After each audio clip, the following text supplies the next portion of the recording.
Gentlemen, congrats. Defensively, you hold them to 38% shooting, only 30% the first half. Deon, what were you guys trying to do against them defensively? How well did it work? Obviously, one of their best players was their point guard. You know, he gets them in a lot of stuff, and I think all throughout the week we just kind of focused on the scouting report, just keeping him out the plays and not letting him, you know, get in the paint, make plays for others, and I think that helped us a lot tonight. The start, I guess I'll go with you as well, Deon. I mean, you guys hit, I think, first 5 or 6 shots, had a 12-2 lead. How have you guys been able to do that so much early in these games? I don't know. I think just trusting each other. You know, we all can shoot. We all have like a lot of players that can put the ball in the rim. So we just trust each other, move the ball, and you know, take the shot when it's open. It's going to come to you. And then, Coach, obviously, Steele only has the 7 points, but he only tried 5 shots. Is this another case where Steele's going to have to try to take over a game? You got so many other guys. Yeah, it's teams are going to take a guy out, or they're going to have a game plan, and that's the greatest strength of our team is our depth. And he's a hell of a player, and they chose to take him out of the game in the first half. And the other guy stepped up, it left guys open in the post, and that's kind of our offense is kind of a pick your poison kind of deal, and our guys did a really good job reading that. And then, Coach, it seemed to me a lot of unforced errors, a lot of passes going off. What was happening? Was that something that he was doing? Was that you guys trying to get too fancy? There was like 3 or 4 passes. We just threw that thing out of bounds in the second half.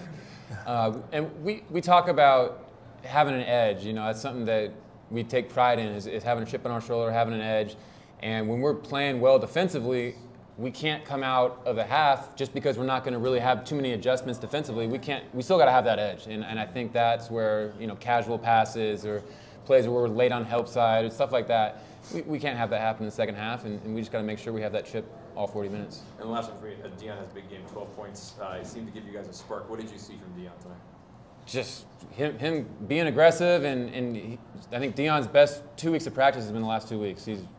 Everything takes a little bit of a while to come together, but the way he's been playing, moving the ball, understanding what we do offensively and defensively, that's shown the last 2 weeks, and sometimes it doesn't happen right away in the games. And he had a couple more opportunities today and made the most of it. It was really great to see. You had an 18-point lead in the first half that was cut down to 4. What sort of change that sparked out of that timeout to get you back into a comfortable lead? I think just resetting and understanding what got us that 18-point lead and then what hurt us, and making sure that we're just staying true to ourselves. When we're playing Eastern Washington basketball, I think it's really hard to beat us, and we sometimes fall into traps of playing different styles that don't make sense to us, and we just got to make sure we're playing our style for 40 minutes. Deon, in the first matchup with these guys, it was Dane who had the big game. You come off the bench and have a big game. Just what can you say about those guys on the bench coming in, being able to make an impact? It's been that way all season long, but especially in a game against NAU, both of you guys had great performances. Just what is it about the bench in these games that you guys are able to just come in and have such success?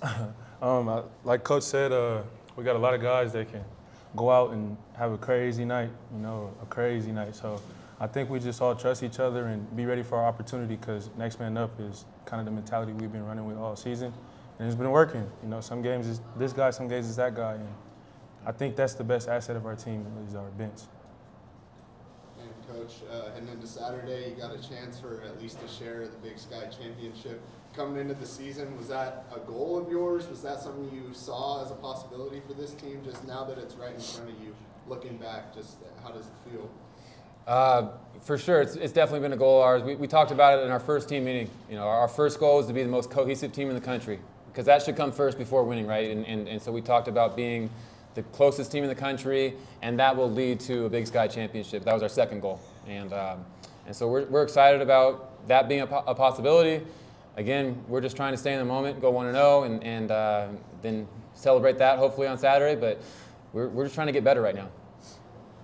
Not only, you know, the longest win streak in the nation here, but also 20-win season at this point, and we're not even into the conference tournament. I mean, just can you speak on just the last 3-4 months as a whole for both of you, what that's been like? Yeah, I think it's been a really fun journey with these guys, and we had a lot of new pieces, a lot of guys that are great basketball players that we're trying to figure out where they fit in, and you know, yes, our bench is our greatest strength, but it takes time for 8-9 guys to be able to play together and understand where they fit in with all that. And I knew it after our South Dakota State loss that we were going to be a really good team. I was having fun with these guys. It was a devastating loss, but it was like I went to bed that night just thinking how great of a team we have, and we're going to be in a good spot later in the year. And so looking back now to where we were in late November, it's just exciting to see how far these young men have come.